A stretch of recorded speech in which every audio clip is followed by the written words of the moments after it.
श्रद्धालुओं के अनुभव जानते हैं, जो जगत गुरु तत्वदर्शी संत रामपाल जी महाराज जी से दीक्षा प्राप्त कर चुके हैं तथा उनके द्वारा बताए गए भक्ति मार्ग पर चल रहे हैं। जी नमस्कार। नमस्कार जी। क्या नाम है आपका? मेरा नाम नेहा गुप्ता है। आपको संत रामपाल जी महाराज जी से नाम दीक्षा लेने के बाद क्या लाभ मिले? संत रामपाल जी महाराज जी से दीक्षा लेने के बाद मुझे बहुत सारे लाभ मिले। छोटे मोटे तो आए दिन हर दिन लाभ मिलते हैं जी। ये जो बोर्ड लगे होते हैं रोड पर, उस बोर्ड को टकरा गया है। तो मैंने सोचा चुटमुट हुआ होगा। मैंने वहाँ जाकर देखा तो बहुत बुरी हालत थी बोलेरो गाड़ी की, और मोटरसाइकिल पूरा खत्म हो गया था। लेकिन लड़के को इतनी खरोंच भी नहीं आई और कहीं ब्लड भी नहीं निकला उसके। घर के अंदर लड़ाई झगड़े क्लेश था, वो खत्म हो गया जी। धर्मपत्नी को अल्सर की बीमारी थी 20-25 सालों से। नामदान लेने के बाद में वो अल्सर ठीक हो गई बिल्कुल। तो सतगुरु रामपाल जी महाराज ने वो एक कांटे में मैं कह रहा हूँ सूली भी नहीं लगने दी, एक चोट में मेरी मौत को टाल दिया। मैं बहुत बीमार रहती थी, इस टांग में पूरा ही दर्द रहता था, जिसे हमारे रिंगन पाव बोलते हैं। तो बंदी चोट सतगुरु रामपाल जी महाराज की दया से बिल्कुल ठीक होगी। मुझे अस्थमा की प्रॉब्लम थी, तो गुरुजी ने, मैं सामने ही बैठी थी गुरुजी के, ऐसे किया आज के बाद नहीं होगी। फिर मेरे को कभी भी मैं उसके लिए हॉस्पिटल नहीं गई। मेरी मम्मी को काफ़ी तकलीफें थी, जैसे कि उन्हें भूत प्रेत की बाधा आई थी। परमात्मा के संत रामपाल जी महाराज जी के शरण में आने के बाद उनकी सारी बीमारियां जो भूत प्रेत की लगी हुई थी वो सारी नष्ट हो गई। वाइफ भी है, उनको भी अस्थमा का प्रॉब्लम था। तो मेरी बेटी को जो प्रॉब्लम था, डॉक्टर ने बोल दिया था कि कम से कम 15 साल तक ये ठीक नहीं होगा। संत रामपाल जी महाराज से दीक्षा लेके मैं पूरी तरह स्वस्थ हूँ, मेरा परिवार स्वस्थ है। जो पत्नी है वो गर्भवती थी, और वो गर्भ में जो पानी की कमतरता होने के कारण डॉक्टर ने बताया था कि ये जो बच्चा है काट के निकालना पड़ेगा, आभूषण करके निकालना पड़ेगा। संत रामपाल जी महाराज जी की दया ऐसे हो गई, जो बच्चा है उसको कोई भी बीमारी नहीं है। 2012 में जब मेरी बीवी प्रेग्नेंट थी, बच्चे का नेजल बोन, मतलब ये हड्डी जो कहते हैं नाक की हड्डी, ये है ही नहीं, एब्सेंट है। संत रामपाल जी महाराज ने कहा कि कबीर परमेश्वर हमारे साथ है, कुछ नहीं होगा। और आज उस लड़की को 9 साल हो गए पैदा होके, उसकी बिल्कुल सही नाक है, सब कुछ है, कोई दिक्कत नहीं, कोई परेशानी नहीं है। मेरी मृत्यु होनी थी उस एक्सीडेंट में, और वहाँ मुझे संत रामपाल जी महाराज जी ने मुझे जीवदान दिया। पत्नी के बच्चेदानी में जो भी कैंसर था वो कहीं पर भी फैला नहीं है। ये सब संत रामपाल जी महाराज जी की दया से ही मेरी पत्नी को नया जीवन दान मिला है। माता जी को है ना 32 साल से तंबाकू खाने का व्यसन था, वो भी नाम दीक्षा लेने के बाद अपने आप छूट गया। मेरे को बहुत सिर की समस्या थी, तो तीन बार मेरा ऑपरेशन हुआ था। 2011 में, 2015 में 2 बार हुआ था। तो संत रामपाल जी महाराज से प्रार्थना करके उनको प्रार्थना लगाई थी, उन्होंने बोला कि परमात्मा दया करेंगे। तो मेरी बहुत सिर की बीमारी वही टाइम पे नष्ट हो गई। मेरा जो धंधा था फैब्रिकेशन का, वो 1 यूनिट था। 1 यूनिट में खाली 3-4 कारीगर काम करते थे। अभी भक्ति लेने रामपाल महाराज से जुड़ने के बाद मेरे को हमारा जो यूनिट है वो डबल हो गया है। उसमें अभी 2 यूनिट हो गए, और उसमें 25 लोग काम करते हैं, सब कारीगर। संत रामपाल जी महाराज ने हमें इस दुखों से भी दूर किया, और हमें पक्के घर बनाने के लिए उस आर्थिक स्थिति से मजबूत किया। मुझे मेरा सारा जो नशा था उससे छुटकारा मिल गई। मेरे हर महीना में पगार पूरा डालता था, और मैं खूब रोता था कि परमात्मा मुझे इससे राहत दीजिए, राहत दीजिए। मतलब मुझे कहीं भी नहीं लगता था। लेकिन संत रामपाल जी महाराज जी से जैसे नाम दीक्षा लिए, तो मुझे मेरे घर में पूरी तरह की खुशहाली आई। संत रामपाल जी महाराज की शरण में आने से सबसे पहले तो मेरी जो आर्थिक स्थिति वो ठीक होने लगी, और जो मुझे अर्थराइटिस था, माइग्रेन था, स्लिप डिस्क थी, ये सब चीज़ों में मुझे बहुत आराम किया। मेरी लगभग ठीक ही हो गई है सारी। 100% मैं स्वस्थ हूँ आज, बिल्कुल कोई दवाई नहीं है मेरी चल रही है। मेरी दोनों किडनियाँ फेल थी, सारे हर जगह दिखाया, कहीं भी कोई राहत नहीं मिली। नाम लेने के बाद फिर हमने प्रार्थना करी, गुरुजी हम तो आपको भगवान मानते हैं, आप नहीं करोगे तो कौन करेगा। गुरुजी बोले बेटा इतना विश्वास है तो हो जाएगी ठीक। वो दिन और आज तक कोई दिक्कत नहीं है मेरे को। संत रामपाल जी महाराज जी की दया से हमें आज वो घर मिला जो हमने सपने में भी नहीं सोचा था। मेरे ससुर जी को कैंसर था, तो उन्होंने संत रामपाल जी महाराज के आश्रम में, बरवाला आश्रम में जाके उन्होंने नामदान लिया, तो उनको कैंसर ठीक हुआ। संत रामपाल जी महाराज इस प्रकार का दिव्य ज्ञान दे रहे हैं, आपको विभिन्न चैनलों के ऊपर देखने को मिलेगा। संत रामपाल जी महाराज की वेबसाइट है उस पर देखने को मिलेगा। आज घर घर पुस्तक पहुंचाई जा रही है, जो फ्री निःशुल्क पुस्तक मिल रही है वो ज्ञान ग्रहण करो और संत रामपाल जी महाराज से दीक्षित होके सामाजिक बुराइयों से बचो, सामाजिक कुरीतियों से बचो और पाखंडवाद से बचो और सत्य भक्ति करके अपना यहाँ का मनुष्य जन्म सफल बनाओ। मैं संजय दास जिज्ञासाओं और प्रश्नों का अंबार लेके संत रामपाल जी के आश्रम 29/11/2013 को पहुंचा। तो संत रामपाल जी से मैंने अपने प्रश्न पूछे, लेकिन संत रामपाल जी की संगत अधिक होने के कारण संत रामपाल जी ने केवल यही कहा कि परमात्मा दया करेंगे। और जो मर्यादा संत रामपाल जी ने मुझे बताई, जो सुमरण की विधि उन्होंने बताई, उस पर मैं 3-4 सालों तक लगा रहा साथियों। और 2017 आते आते मुझे लगा कि मेरी एजुकेशन है वह आगे बढ़ नहीं पा रही है, और ग्रेजुएट होने के बाद मुझे पूरा यकीन हो गया कि मेरी शिक्षा यहीं तक है। लेकिन सतगुरुदेव जी की अनुग्रह हुई और सतगुरुदेव जी ने एक मित्र के जरिए बताया कि आप LLB कर लीजिए, और 2018 में मैंने LLB में एडमिशन लिया। साथियों,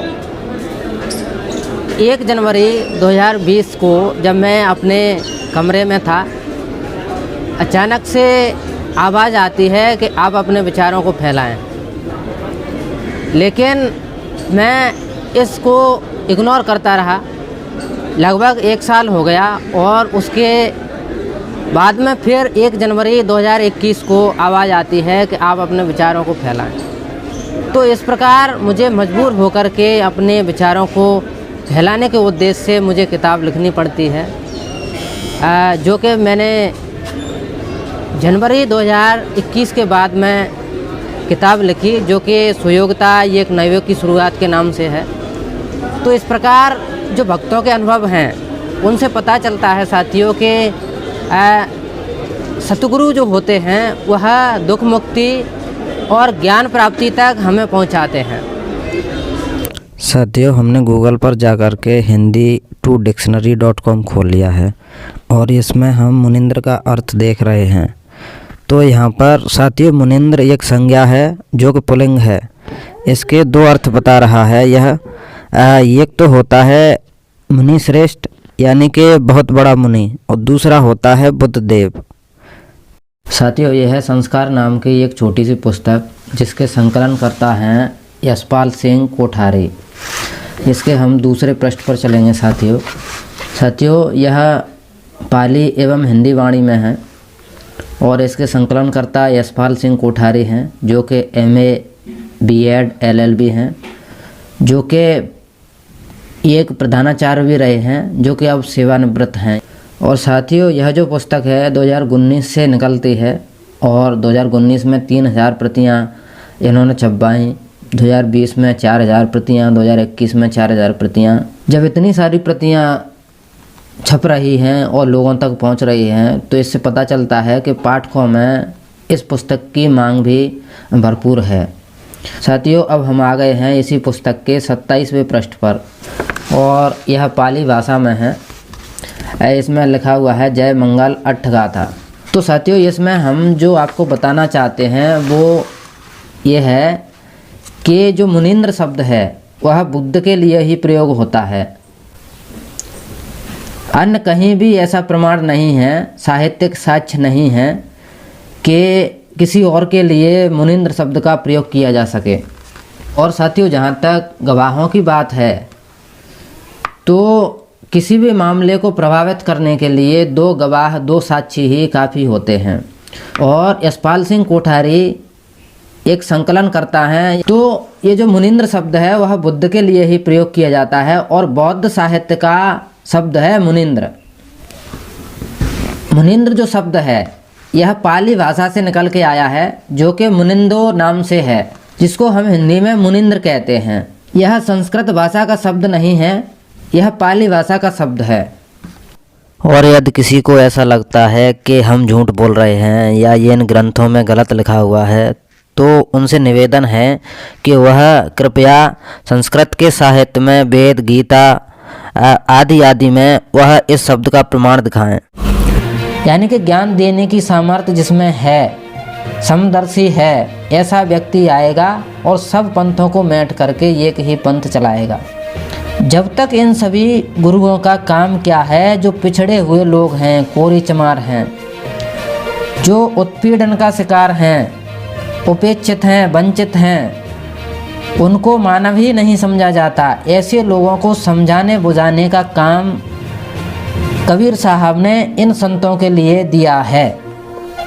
और साथियों, संत रामपाल जी के बाद में जो व्यक्ति आएगा, जो समदर्शी होगा, और वह राज दरबार को बोधने का अधिकार उस पर होगा, यानी कि वह राजनीति के माध्यम से समानता लाने का प्रयास करेगा। फिर तुम बोधो राज दरबारा। और यह नहीं है, हमका आशय समदर्शी है, एक नहीं है, सब हैं। फिर तुम बोधो राज दरबारा, इसका आशय यह है कि फिर तुम सब मिलकर के राजनीति के माध्यम से समानता लाने का प्रयास करना, यानी कि संसद में बैठे हुए जो लोग हैं उनको ज्ञान देने का प्रयास करना। साथियों, ये है जगत गुरु तत्वदर्शी संत रामपाल जी महाराज से नाम उपदेश लेने के लिए गुरु दीक्षा फार्म।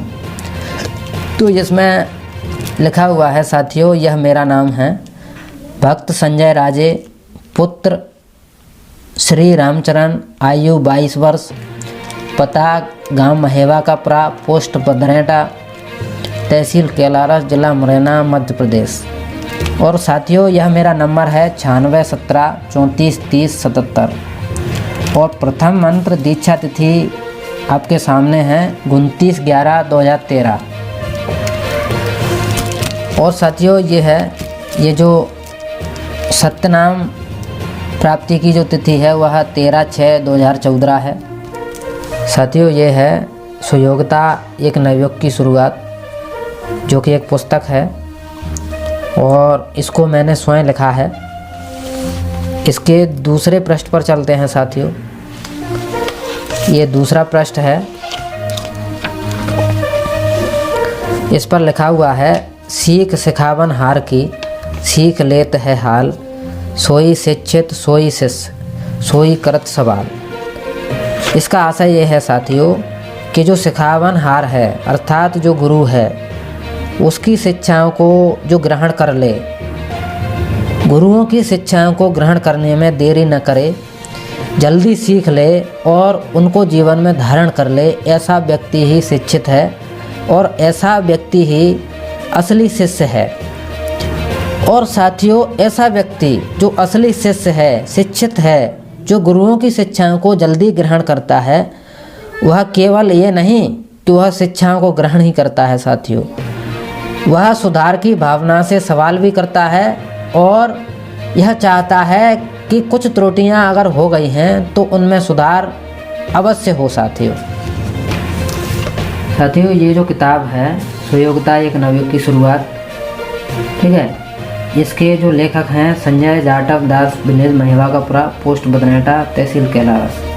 और इसका जो रजिस्ट्रेशन नंबर है L116941/2022 और यह 27 7 2022 को रजिस्ट्रेशन इसका हुआ था। साथियों, अगर कोई इसको देखना चाहे तो गवर्नमेंट ऑफ इंडिया के बौद्धिक संपदा भवन की साइट पर जाकर के ये जो डायरी नंबर है 21108/2021 CO/L, इसको अपन डाल करके देख सकते हैं कि यह किताब रजिस्टर्ड है गवर्नमेंट ऑफ इंडिया के बौद्धिक संपदा कार्यालय में। बस इन्हीं अनुभवों को साझा करने के लिए मैं यह वीडियो बना रहा था। साथियों, मैं आपसे अपील करता हूं कि आप हमारे चैनल पर नए हैं तो मेरे चैनल को सब्सक्राइब करें, लाइक करें, कमेंट करें और सभी दोस्तों में शेयर करें। साथियों, धन्यवाद।